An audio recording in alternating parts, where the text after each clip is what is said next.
직설. 네, 짧고 굵고 화끈한 정치 토크의 두 주인공 소개해드리겠습니다. 정두원 전 의원 모셨고요. 네, 안녕하세요. 서가번 전 의원 모셨습니다. 반갑습니다. 서가번입니다. 네. 자, 오늘도 두 파트로 나눠서 좀 이야기를 진행을 했으면 좋겠는데요. 먼저 정두원 전 의원님께 네. 여쭤보겠습니다. 드디어라고 써야 될지 결국이라고 써야 될지. MB가 드디어 소환되는 겁니까? 결국 소환되는 겁니까? 둘 다 한 것 같은데요. 답변 괜찮았습니다. 질문이 좋았어요. 아, 그래요? 이명박 전 대통령이 지금 뭐 하고 계실까요? 지금 변호인들하고 준비 한참 하고 있겠죠? 네. 지난주에 말씀해 주신 게 아직도 그러니까 머릿속에 딱 입력이 돼가지고 나를 괴롭히는 사람들 어떻게 한다고요? 다 온전한 사람을 못 봤다. 다 대가를 치른다 뭐 그런 식의 얘기인데. 그러면 뭐 변호인하고 상의할 필요도 없잖아요. 근데 하여간 지금 이 상황이 네. 이 박근혜 전 대통령하고 이제 차이가 뭐냐면 검찰과 이명박과의 이제 어떤 대결이 아니라 네. 이명박과 측근 간의 대결이 돼버렸어요. 아. 왜냐하면 예. 지금 박근혜 전 대통령 사건은 이제 뭐 태블릿 PC를 비롯해서 이제 물증들이 좀 쭉 나왔는데. 그렇죠. 이명박 사건은 사실 진술만 있거든요. 아니 잠깐만. 영포 빌딩 지하 2층에서 그 다량의 문서가 나왔잖아요. 그 문서가 나왔는데 예. 거기서 결정적인 게 나왔는지 그건 아직 검찰에서 이제 뭐 예. 발표한 바가 없으니까 지금까지 예. 이제 언론상으로 보거나 예. 또 검찰 내부 이렇게 제가 알아본 바에 의하면 상당히 그 물증들이 부족하다는 얘기가 들려요. 잠깐만요. 예. 제가 알아본 바에 의하면이라는 표현은 취재를 하셨다는 얘기인데. 아니 이제 저는 기자들하고 통화를 많이 하니까 기자들이 얘기하다 보면 이제 오히려 이제 검찰 내부 상황 얘기가 그렇게 전해지고 있어요? 예, 그렇게 진술 거의 대부분이 진술이다. 예, 그래서 그렇게 생각처럼 쉽지는 않다. 예, 그러니까 검찰이 이제 광범위하게 수사를 이렇게 펼치는 이유가 예. 이제 뭔가 이게 딱 떨어지는 게 안 나오니까 자꾸 이제 그런다는 얘기인데. 아하. 그러니까 이제 측근과 이명박 간의 대결이라는 얘기는 측근이 다 뒤집어 쓰느냐. 네. 아니면 이제 보스답게 이명박 전 대통령이 책임을 지느냐. 그 대결인 것 같아요. 그러니까 이명박 전 대통령이 소환돼서 이제 조사를 받을 때 그래 다 제가 짊어지겠습니다. 라는 기조로 조사에 응하느냐. 아니면 제 부하가 다 한 거예요. 저는 몰라요. 이렇게 하느냐. 그런 형국이 되버렸어요. 포인트는 이거라는 말씀이시죠. 예. 그럼 둘 중에 어느 거라고 전망하세요? 아니, 그러니까 지금 예를 들어서 이제 김백준 전 기획관 같은 경우는 이제 거기서 이제 많은 게 나오잖아요. 왜 많은 게 나오냐면 검찰에서 이제 진술만 갖고는 안 되니까 자꾸 증거를 좀 얘기를 해라. 그러니까 김백준 기획관은 본인이 이제 거기서 뒤집어 쓰기 이제 싫으니까 그걸 자꾸 이제 얘기를 할 수밖에 없는 거죠. 그렇죠. 그러니까 영특포 빌딩까지 이제 압수수색이 들어가고 이제 그런 건데 그런 걸로 봐서는 지금 이 사람들은 지금 다급해요. 지금 구속된 측근들은 잘못하면 다 뒤집어 쓰게 생겼고 이명박 대통령은 이제 다 나는 모르는 일이다 이제 이렇게 할 워낙 제가 얘기했듯이 치밀한 분이거든요. 아, 그래요? 예, 장래를 내다보고 다 만약에 이래 사태에 대비해서 이제 언행을 다 조심하고 신중한 사람이죠. 그래요? 예, 그러니까 쉽지가 않다 이런 얘기입니다. 그래요? 좀 이따 다시 한번 여쭤보도록. 서가번 의원님은 어떻게 전망하세요? 조사가 원활히 이루어지겠어요? 실제로 이제 우리가 MB 사건 날 때 모든 언론도 그랬고, 심지어 우리 정도원 의원님도 여러 차례 얘기했지 않습니까? 지금 하신 말씀. 그러니까 본인이 책임질 일을 하지 않는다. 내가 돈 가져오란 말을 안 했다. 내가 어때 처분하지 내가 쓰지 않았다. 내가 결제하지 않았다. 이런 것들이 결국은 이제 결정적으로 재판에서는 수사하는 게도 그렇지만 재판에서는 결국은 증거주의가 증거주의 원칙인데 그 구체적 확실한 증거가 있지 않으면 결국은 그 진술에 의존할 수밖에 없게 되고 그러면 이제 그 진술이란 게 그 정황 증거 아니겠습니까? 그래서 어려움은 있겠는데 그러나 이제 국정원 특활비라든지 뭐 기타 이른바 특수 2부에서 한 것, 그다음에 첨단 범죄수사 1부에서 한 이 다스 관련된 것들이 실제로 그 당사자들로 구체적 지금 이 증거들이 이 언론 보도에 많이 나왔죠. 그래서 실제로 기소를 하는데 기소까지 결국 할 수밖에 없을 건데 네. 그렇게 큰 그 무리는 없지 않겠냐 이렇게 보여집니다. 그래요. 아무튼 근데 전직 대통령이라고 하는 지위가 있기 때문에 여러 번 부를 수는 없는 거고 한 번 불러서 이제 모든 걸 끝낼 거 아닙니까? 네. 그리고 뭐 영장을 그 청구하든 말든지 할 텐데 그러니까 그 검찰도 그만큼 준비가 돼 있다고 봐야 되는 거 아닌가요? 아니 이제 어차피 부를 수밖에 없는 상황이고요. 예. 이렇게 했는데 어떻게 안 부릅니까? 그럼요. 그거. 예. 그러니까 이제 약간 최대한도 준비를 하겠죠. 네. 근데 그렇게 상황이 녹록치는 않다는 얘기고. 예. 아까 얘기한 거에 덧붙여서 얘기하면은 형제들 간에도 이제 갈등이 생기는 거예요. 예, 맞아요. 예. 그러니까 서로 이제 다수 주인이 내가 아니다. 서로 이제 그렇게 하고 있는 형국이잖아요. 이상원 회장이 뭐 검찰에 가서 그 뭐 진술했다 이런 보도도 있잖아요. 그러니까 예. 이제 그 주인이 되는 순간 삼성 그 뇌물일죄를 쓰게 되거든요. 그렇죠. 예, 그러니까 주인이 아니라고 이제 서로 이제 그러고 있는 형국이 돼버린 거죠. 예. 그러니까 주식이 51% 이상이 돼야지 확실하게 주인이거든요. 사실 기업은. 아, 잠깐만요. 예. 그럼 이 법률 대응을 그렇게 한다라는 거예요? 51%가 아니다 이렇게 나올 수도 있다는 겁니까? 아니 검찰에서는 그 정도까지 고민을 하고 있다 그래요. 옛날에는 이제 주식 한 주만 나와도 씌울 수 있다고 생각했는데, 예. 이제 입증할 수 있다고 생각했는데 지금은 서로. 잠깐만. 예. 근데 문제는 지분율까지 간다고? 아니요. 근데 그 문제는 그 김재정 씨 이 상속세를 물납을 하면서 네. 그 지분이 떨어졌잖아요. 그렇죠, 그렇죠. 결국 지금 김재정 씨 그 지분 그 전에는 이제 모든 행위들은 위법된 행위들은 그때 그 전에 나왔으니까 네. 그 관계만 김재정 씨 그 지분하고 그다음에 실질적으로 그 결제하고 지배했다. 예. 이런 정황들을 다 진술을 받아 놨을 거라고 보여지고요. 네. 실제로 그거를 지금 MB 형이 다 감당하기에는 본인이 너무 다섯 것만 해도 클 거고요. 이상원 회장 말씀하시는 예, 이상원 거죠? 회장도 그렇고 그 사장도 그렇고. 네. 그다음에 이 특활비 관련돼서 또 뇌물 관련돼서 김백준 기획관이 다 뒤집어 쓰기에는 너무 감옥을 많이 살아야 되잖아요. 그렇죠. 원세훈 국정원장도 그렇고. 예. 지금 말씀대로 이 측근들하고 싸우는 건 맞는데. 네. 결국 그래서 진술할 때 그 측근들이 검찰에 진술을 할 수밖에 없었던 것들이 결국은 감옥을 얼마나 살아야 되느냐. 형량의 문제. 그거를 다 뒤집어 쓸 만큼 MB와의 관계가 특별한 정말로 특별한 관계였겠냐. 지금 두 분 말씀을 듣다 보니까 갑자기 급 궁금해진 게 하나 있는데 정도원 의원님. 원세훈 전 국정원장 거의 다 본인이 뒤집어 썼잖아요. 결과적으로는. 왜 그랬을까요 그러면? 뭐 이제 자기가 아니 원세훈 거는 본인이 아니 예를 들어서 뭐 그 댓글 공작하고 이런 거 이명박 전 대통령 알았고요.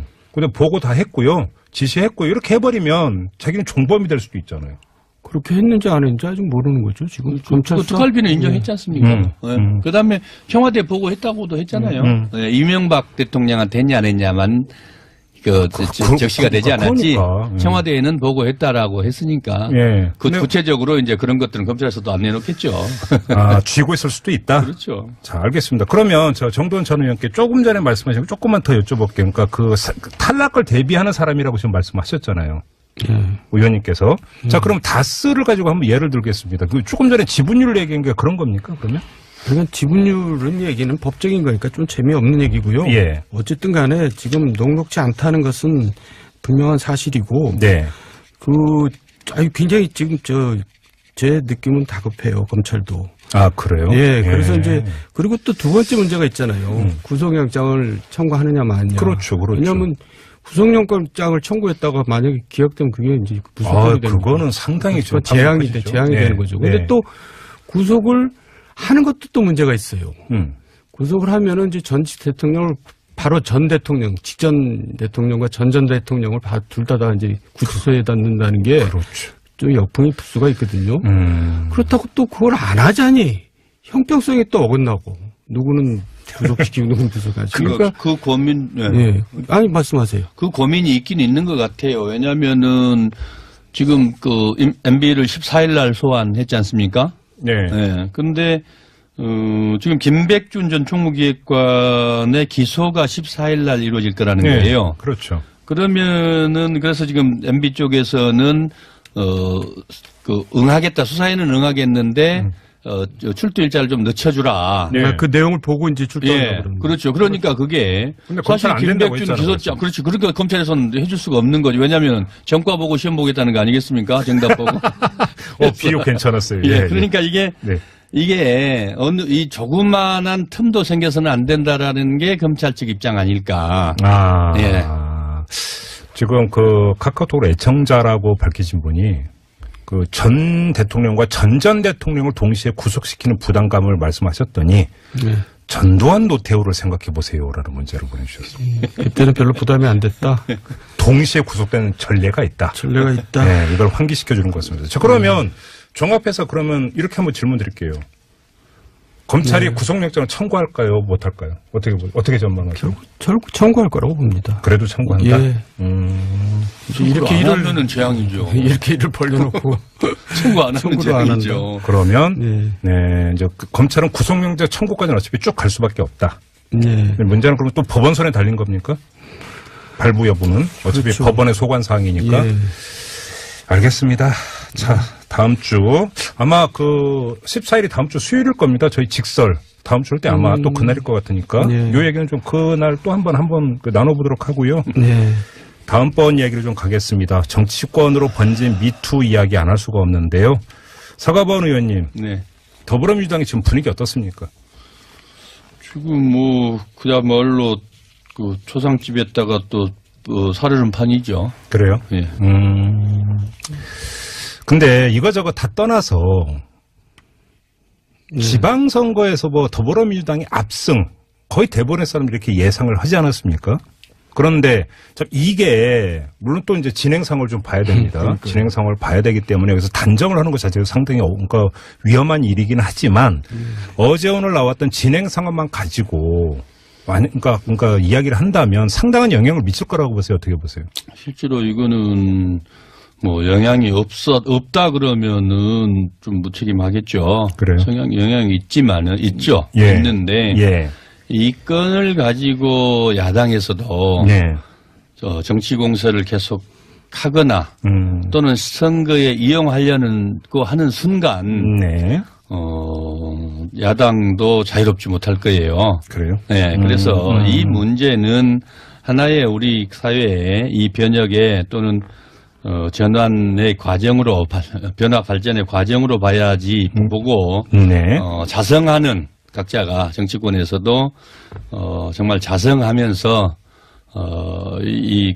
동참해야 하는 것이지 정치적으로 또는 선거에 이용하겠다 유불리로 그렇게 하겠다 하는 순간 아마 또 다른 역풍을 받을 거라고 봅니다. 근데 지금 예를 들어서 자유한국당에서는 지금 더불어민주당은 충남도지사 후보 내면 안 된다 이런 주장까지 하고 있지 않습니까? 정돈 의원님 어떻게 보세요? 그런데 어쨌든 미투라는 쓰나미가 우리 사회를 덮치면서 정치권까지 이제 지금 왔는데 그렇죠. 이게 어디로 튈지 몰라요. 그러니까 이게 꼭 무슨 여당만 끝나는 게 아니라 야당으로 튈지 누가 합니까? 그러니까 지금 그렇게 함부로 나설 일은 아닌 것 같아요. 야당에서도. 그러면 지금 의원님께서 그 문제를 제기를 하셨으니까 여기서 잠깐 쉼표 찍고 다른 얘기를 좀 여쭤보겠는데 전효옥 전 의원이 어떤 글을 올렸냐면 여의도엔 수많은 안의장이 있다. 이런 글을 올렸습니다. 두 분도 여의도 생활 하시지 않았습니까? 한번 솔직하게 좀 말씀을 해 주세요. 많이 있습니까? 아니 그 국회에 있다 보면 별의별 또 국회 내 찌라시 소문들이 또 난무해요. 그런 얘기 많이 들었습니다. 그래요? 옛날에 이런 얘기가 좀 그렇긴 하지만은 청소하는 분들 얘기 그냥 많이 회자됐어요. 아침에 청소 노동자분들 무슨 얘기요? 의원 회관에 이제 청소하시지 않습니까? 아침에 청소하러 들어가면 쓰레기통 얘기 직설 코너가 객체 검증이 야하게 변하고 그래서 자유롭지 않다 이 말입니다. 누구도. 그래요? 그런 얘기도 있었다는 얘기죠. 그러니까 이제 문화가 분명히 잘못되어 있었다라고 하는 두 분은 똑같은데 근데 그러면 현실적으로 그럼 정치권에서도 여의도에서도 미투 바람이 불 수 있을까는 또 다른 문제 아닙니까? 왜냐하면 우리나라에서 국회의원은 국민들한테 그렇게 욕을 얻어먹더라도 권력자로 통하지 않습니까? 현실적으로. 이미 미투 바람은 불었지 않습니까? 그래요? 이미 시작을 했다고 봅니다. 시작했죠. 예. 그래요? 예. 더 확산이 될 거라고 전망을 하세요? 확산이 되죠. 될 거라고 보세요? 그럼요. 그러니까 야당도 지금 큰 소리 칠 입장은 못 돼요. 그래요? 네. 진짜 살벌하죠. 그런데 왜 그러면 자유한국당의 그 수석 대변인을 비롯한 몇몇 당직자들은 공천하지 말라고 주장을 한 걸까요? 그러면 이제 그게 부메랑으로 돌아올지도 모르는데 그런 얘기를 쉽게 하면 안 되죠. 그래요? 네.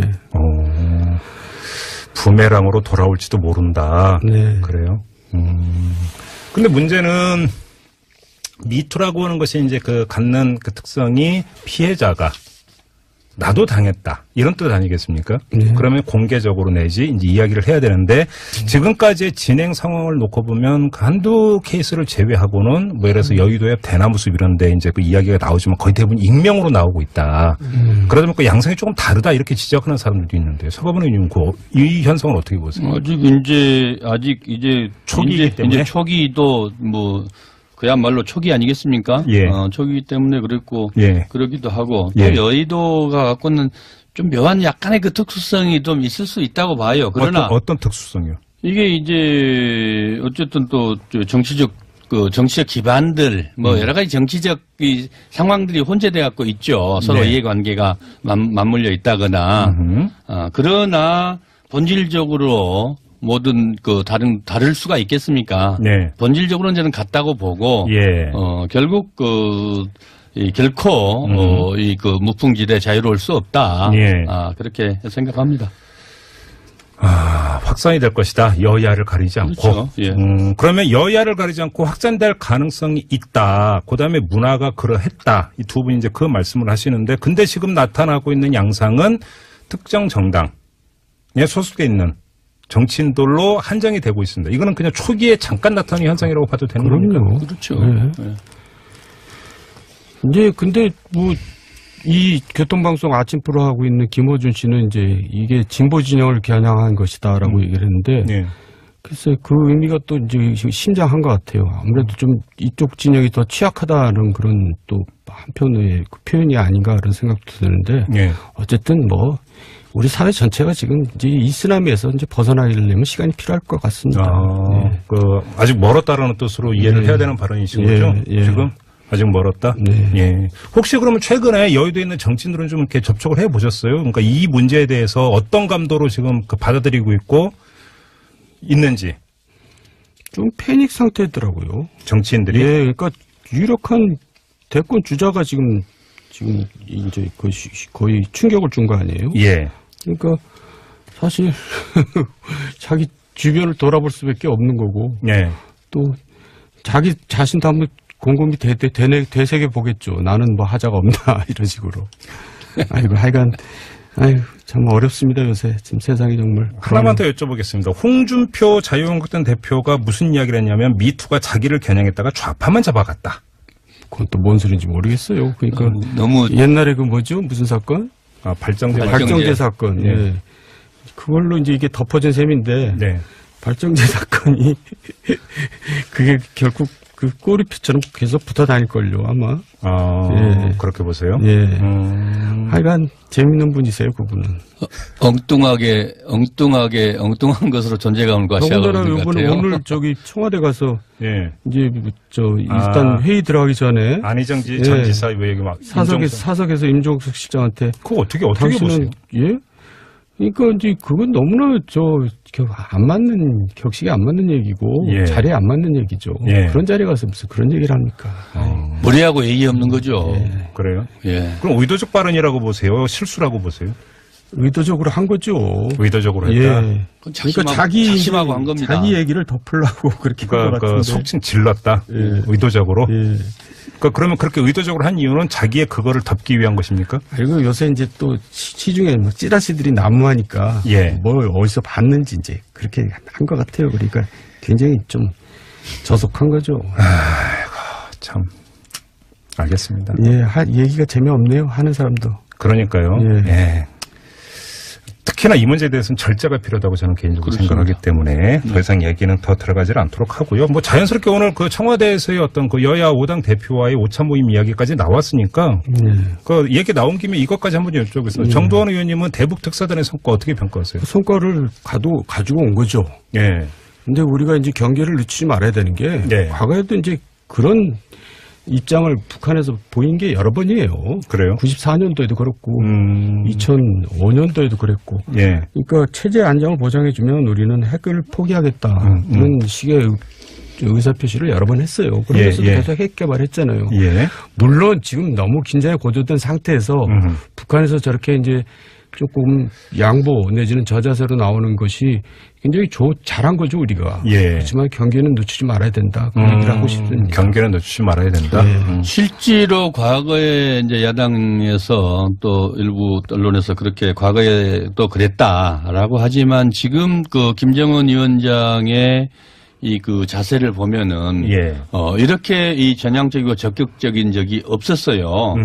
심지어는 어쨌든 판문각이긴 합니다만 자유집이긴 합니다만은 평화의 집, 평화의 집에 남측 그까지 우리 땅으로 지금 온 거 아니겠습니까? 우리나라로 군사분계선에서 한 200m인가? 그래서 그런 게까지 실제로 적극적으로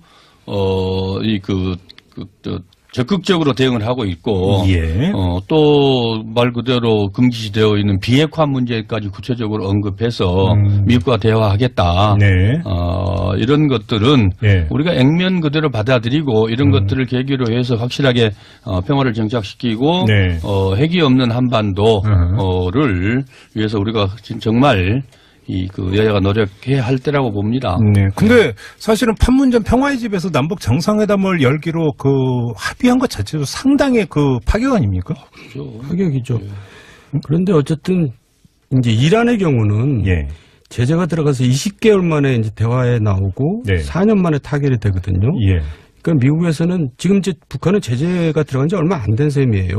그런데도 이제 뭐 굉장히 아픈 모양이죠. 저렇게 나오는 거 보니까. 그러니까 미국에서는 이제 북한의 약점을 봤으니까 아마 더 이제 소위 속된 말로 깨갱할 때까지 밀어붙일 겁니다. 제가 그렇게 전망하세요? 바로 이제 북미 대화로 가면서 훈훈한 분위기 연출을 안 할 거다 이렇게 보세요? 더 조일 거다? 더 문을 부라리면서 조임을 들어가겠죠. 정의용 특사단장이 미국에 가는 메시지는 따로 있다. 그렇죠. 따로 있다. 어떤 것들이 될지 모르겠지만은 지금 우리에게 보내온 메시지가 상당히 엄청난 파격적이었다고 하면은, 미국에 트럼프에게 보낸 메시지도, 현재 내용은 우리가 알 수 없지만은, 또 그거조차도 사실 우리가 기대해야 할 만큼, 내용이 좀 있을 수 있다. 이렇게 보여지죠. 어제 저희가 정세현 전 통일부 장관하고 인터뷰를 했는데 그게 정의용 안보실장이 브리핑을 하기 한 30분 전이었어요. 뭐 8시에 예정이 됐으니까 물리적으로 했는데 그때 질문 중에 하나가 뭐냐면 대북 특사단이 가서 남북 간의 핫 라인을 개설하고 올 가능성을 어떻게 보세요 했더니 있다라고 그러니까 전망을 하셨는데 남북 정상 간의 한 라인일 거라고는 사실 예상을 못했거든요. 아무도 못했죠. 이것이 뭐 한다더라도 예를 들어서 통일전 선보고 국정원이라든지 이 정도의 급에서의 한 라인이 아닐까라고 전망을 했는데 이게 그게 아니라 정상 간 한 라인이라고 하는 것도 엄청난 파격 아닌가요? 그러니까 문 대통령이 어려운 상황에서 이 북미 관계 또 한국과 미국 관계, 중소 관계, 뭐 하여간 중소 관계란다. 중국과 미국 관계 속에서 어려운 이제 위치에서 운전대를 잡겠다고 했는데 잡은 셈이 됐죠. 그러니까 굉장한 성과입니다. 이거는 굉장히 우리가 칭찬할 만한 얘기죠. 실제로 김정은에게 보낸 메시지를 연설 비서관이 쓴 게 아니고 문 대통령이 직접 작성을 했다고 하지 않습니까? 그런 진정성들이 서한을 지난번에 김여정 그 부위원장 왔을 때 김영남 부위원장 면담했을 때 다 대통령의 그 진정성들을 확인하고 가서 보고를 했을 것이고요. 또 그 서한을 직접 쓸 정도로 그런 하나하나의 과정들이 김정은 위원장에게 그 진정성이 전달돼서 네. 결국 거기서 그 신뢰가 생긴 거 아니겠습니까? 그러니까요. 예. 네, 아무튼 뭐 그 기대 이상의 그렇습니다. 상당한 지금 보따리를 들고 왔다라고 하는 데에는 거의 이견이 없는 것 같고요. 네. 한때 뭐 코리아 패싱 이런 얘기가 많이 있었는데 코리아 패싱이 아니라 코리아 드라이브 아닙니까 이 정도? 드라이브 일본 패싱이라고 지금 긴장하고 있다는 거죠. 문재인 대통령은 이번 일로 굉장히 네. 국제관계에서 예. 역량이 있는 걸로 평가를 받을 수 있게 됐어요. 외교적인 역량이 네. 상당한 것으로 네. 보제. 아무튼 잘 꿰어서 한반도에 좀 평화가 정착이 되기를 이렇게 바랍니다. 많은 국민들이 그걸 바라고 있는 것 아니겠습니까? 이 점 함께 공유하면서 오늘 직설은 마무리하도록 하겠습니다. 사과반 전 의원, 정두원 전 의원 두 분과 함께했습니다. 고맙습니다. 네, 감사합니다. 수고하셨습니다. 그러니까 좀 재미없는 얘기고요. 예. 어쨌든 간에 지금 녹록지 않다는 것은 분명한 사실이고 네. 굉장히 지금 제 느낌은 다급해요. 검찰도. 아, 그래요? 예. 그래서 이제 그리고 또 두 번째 문제가 있잖아요. 구속영장을 청구하느냐 마느냐. 그렇죠. 왜냐하면 구속영장을 청구했다가 만약에 기각되면 그게 이제 무소속이 되는 그거는 상당히 좀 재앙이 네. 되는 거죠. 근데 네. 또 구속을 하는 것도 또 문제가 있어요. 구속을 하면은 이제 전직 대통령을 바로 전 대통령, 직전 대통령과 전 대통령을 둘 다 이제 구치소에다 넣는다는 게 그렇죠. 좀 역풍이 불 수가 있거든요.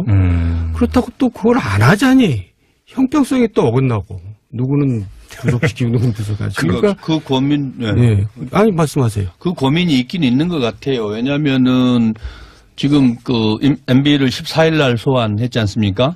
네. 네. 근데 지금 김백준 전 총무기획관의 기소가 14일 날 이루어질 거라는 네. 거예요. 그렇죠. 그러면은 그래서 지금 MB 쪽에서는 응하겠다. 수사에는 응하겠는데 출두 일자를 좀 늦춰주라. 네. 그 내용을 보고 이제 출두하려고 예, 그러는 그렇죠. 그러니까 그게 근데 사실 검찰 안 된다고 김백준 했잖아요, 기소장 그렇지. 그러니까 검찰에서는 해줄 수가 없는 거죠. 왜냐하면 전과 보고 시험 보겠다는 거 아니겠습니까? 정답 보고. 비유 괜찮았어요. 예, 예, 그러니까 이게 네. 이 조그만한 틈도 생겨서는 안 된다라는 게 검찰 측 입장 아닐까. 예. 지금 그 카카오톡으로 애청자라고 밝히신 분이 그 전 대통령과 전 대통령을 동시에 구속시키는 부담감을 말씀하셨더니 네. 전두환 노태우를 생각해 보세요라는 문자를 보내주셨습니다. 그때는 별로 부담이 안 됐다. 동시에 구속되는 전례가 있다. 전례가 있다. 네, 이걸 환기시켜주는 것 같습니다. 자, 그러면 종합해서 그러면 이렇게 한번 질문 드릴게요. 검찰이 구속영장을 청구할까요? 못할까요? 어떻게 전망하세요? 결국 청구할 거라고 봅니다. 그래도 청구한다? 예. 이렇게 안 하면은 재앙이죠. 이렇게 일을 벌려놓고 청구 안 하면 청구도 안 재앙이죠. 그러면 확실한 증거가 있지 않으면 네. 결국은 그 진술에 의존할 수밖에 없게 되고 그러면 이제 그 진술이란 게 그 정황 증거 아니겠습니까? 그래서 어려움은 있겠는데 네. 그러나 이제 국정원 특활비라든지 뭐 기타 이른바 특수 2부에서 한 것, 그다음에 첨단 범죄수사 1부에서 한 이 다스 관련된 것들이 네. 실제로 그 당사자들로 구체적 지금 이 증거들이 이 언론 보도에 많이 나왔죠. 네. 그래서 실제로 기소를 하는데 기소까지 결국 할 수밖에 없을 건데 네. 그렇게 큰 그 무리는 없지 않겠냐 이렇게 보여집니다. 그래요. 아무튼 근데 이제 전직 대통령이라고 하는 지위가 있기 때문에 여러 번 부를 수는 없는 거고 한 번 불러서 이제 모든 걸 끝낼 거 아닙니까? 네. 그리고 뭐 영장을 청구하든 말든지 할 텐데 그러니까 그 검찰도 그만큼 준비가 돼 있다고 봐야 되는 거 아닌가요? 아니 이제 어차피 부를 수밖에 없는 상황이고요. 예. 이렇게 했는데 어떻게 안 부르니까. 그럼요. 그거. 예. 그러니까 이제 약간 최대한 때 준비를 하겠죠. 네. 근데 그렇게 상황이 녹록치는 않다는 얘기고. 예. 아까 얘기한 거에 덧붙여서 얘기하면은 형제들 간에도 이제 갈등이 생기는 거예요. 예, 맞아요. 예. 그러니까 서로 이제 다수 주인이 내가 아니다. 서로 이제 그렇게 하고 있는 형국이잖아요. 이상원 회장이 뭐 검찰에 가서 그 뭐 진술했다 이런 보도도 있잖아요. 그러니까 이제 그 주인이 되는 순간 삼성 그 뇌물일죄를 쓰게 되거든요. 그렇죠. 예, 그러니까 주인이 아니라고 이제 서로 이제 그러고 있는 형국이 돼버린 거죠. 예. 그러니까 주식이 51% 이상이 돼야지 확실하게 주인이거든요. 사실 기업은. 잠깐만요. 예. 그럼 이 법률 대응을 그렇게 한다라는 거예요? 51%가 아니다 이렇게 나올 수도 있다는 겁니까? 아니 검찰에서는 그 정도까지 고민을 하고 있다 그래요. 옛날에는 이제 주식 한 주만 나와도 씌울 수 있다고 생각했는데, 예. 입증할 수 있다고 생각했는데 지금은 서로. 잠깐만. 예. 근데 문제는 지분율까지 간다고? 아니요. 근데 그 문제는 그 김재정 씨 이 상속세를 물납을 하면서 네. 그 지분이 떨어졌잖아요. 그렇죠, 그렇죠. 결국 지금 김재정 씨 그 지분 그 전에는 이제 모든 행위들은 위법된 네. 행위들은 그때 그 전에 나왔으니까 네. 그 관계만 김재정 씨 그 지분하고 그다음에 실질적으로 그 결제하고 지배했다. 예. 이런 정황들을 다 진술을 받아 놨을 거라고 보여지고요. 네. 실제로 그거를 지금 MB 형이 다 감당하기에는 본인이 너무 다수건만이 더 클 거고요. 이상은 회장 말씀하시는 예, 이상은 거죠? 회장도 예. 그렇고 그 사장도 그렇고. 네. 그 다음에 이 특활비 관련돼서 또 뇌물 관련돼서 김백준 기획관이 다 뒤집어 쓰기에는 너무 감옥을 많이 살아야 되잖아요. 그렇죠. 원세훈 국정원장도 그렇고. 예. 지금 말씀대로 이 측근들하고 싸우는 건 맞는데. 네. 결국 그래서 진술할 때 그 측근들이 검찰에 진술을 할 수밖에 없었던 것들이 결국은 감옥을 얼마나 살아야 되느냐. 형량의 문제. 그거를 다 뒤집어 쓸 만큼 MB와의 관계가 특별한 정말로 특별한 관계였겠냐. 지금 두 분 말씀을 듣다 보니까 갑자기 급 궁금해진 게 하나 있는데 정도원 의원님. 원세훈 전 국정원장 거의 다 본인이 뒤집어 썼잖아요. 결과적으로는. 왜 그랬을까요, 그러면? 뭐 이제 자기가 원세훈 건은 본인이 예를 들어서 그 댓글 공작하고 이런 거 이명박 전 대통령 알았고요. 근데 보고 다 했고요. 지시했고요. 이렇게 해버리면 자기는 종범이 될 수도 있잖아요. 그렇게 했는지 안 했는지 아직 모르는 거죠. 지금 검찰 특활비는 인정했지 않습니까? 그다음에 청와대 보고했다고도 했잖아요. 이명박 대통령한테 했냐 안 했냐만 적시가 되지 않았지. 청와대에는 보고했다라고 했으니까. 예. 구체적으로 이제 그런 것들은 검찰에서도 안 내놓겠죠. 쥐고 있을 수도 있다. 그렇죠. 자, 알겠습니다. 그러면 정도원 전 의원께 조금 전에 말씀하신 거 조금만 더 여쭤볼게요. 그러니까 탈락을 대비하는 사람이라고 지금 말씀하셨잖아요. 의원님께서. 자, 그럼 다스를 가지고 한번 예를 들겠습니다. 조금 전에 지분율 얘기한 게 그런 겁니까, 그러면? 그러면 지분율은 얘기는 법적인 직설. 네, 짧고 굵고 화끈한 정치 토크의 두 주인공 소개해드리겠습니다. 정도원 전 의원 모셨고요. 네, 안녕하세요. 서가번 전 의원 모셨습니다. 반갑습니다. 서가번입니다. 네. 자, 오늘도 두 파트로 나눠서 좀 이야기를 진행을 했으면 좋겠는데요. 먼저 정도원 전 의원님께 여쭤보겠습니다. 드디어라고 써야 될지 결국이라고 써야 될지. MB가 드디어 소환되는 겁니까? 결국 소환되는 겁니까? 둘 다 한 것 같은데요. 답변 괜찮았습니다. 질문이 좋았어요. 아, 그래요? 이명박 전 대통령이 지금 뭐 하고 계실까요? 지금 변호인들하고 준비 한참 하고 있겠죠? 네. 지난주에 말씀해 주신 게 아직도 그러니까 머릿속에 딱 입력이 돼가지고 나를 괴롭히는 사람들 어떻게 한다고요? 다 운전한 사람을 못 봤다. 다 그래요? 대가를 치른다 뭐 그런 식의 얘기인데. 그러면 뭐 변호인하고 상의할 필요도 없잖아요. 근데 하여간 지금 이 상황이 이 박근혜 전 대통령하고 이제 차이가 뭐냐면 검찰과 이명박과의 이제 어떤 대결이 아니라 이명박과 측근 간의 대결이 돼버렸어요. 왜냐하면 지금 박근혜 전 대통령 사건은 이제 뭐 태블릿 PC를 비롯해서 이제 물증들이 좀 쭉 나왔는데. 그렇죠. 이명박 사건은 사실 진술만 있거든요. 아니, 잠깐만. 영포 빌딩 지하 2층에서 그 다량의 문서가 나왔잖아요. 그 문서가 나왔는데 거기서 결정적인 게 나왔는지 그건 아직 검찰에서 이제 뭐 발표한 바가 없으니까 지금까지 이제 언론상으로 보거나 또 검찰 내부 이렇게 제가 알아본 바에 의하면 상당히 그 물증들이 부족하다는 얘기가 들려요. 잠깐만요. 제가 알아본 바에 의하면이라는 표현은 취재를 하셨다는 얘기인데. 아니, 이제 저는 기자들하고 통화를 많이 하니까 기자들이 얘기하다 보면 이제 오히려 이제 검찰 내부 상황 얘기가 그렇게 전해지고 있어요? 예, 그렇게 진술 거의 대부분이 진술이다. 예, 그래서 그렇게 생각처럼 쉽지는 않다. 예, 그러니까 검찰이 이제 광범위하게 수사를 이렇게 펼치는 이유가 이제 뭔가 이게 딱 떨어지는 게 안 나오니까 자꾸 이제 그런다는 얘기인데. 그러니까 이제 측근과 이명박 간의 대결이라는 얘기는 측근이 다 뒤집어 쓰느냐. 아니면 이제 보스답게 이명박 전 대통령이 책임을 지느냐 그 대결인 것 같아요. 그러니까 이명박 전 대통령이 소환돼서 이제 조사를 받을 때 그래 다 제가 짊어지겠습니다. 라는 기조로 조사에 응하느냐 아니면 제 부하가 다 한 거예요. 저는 몰라요.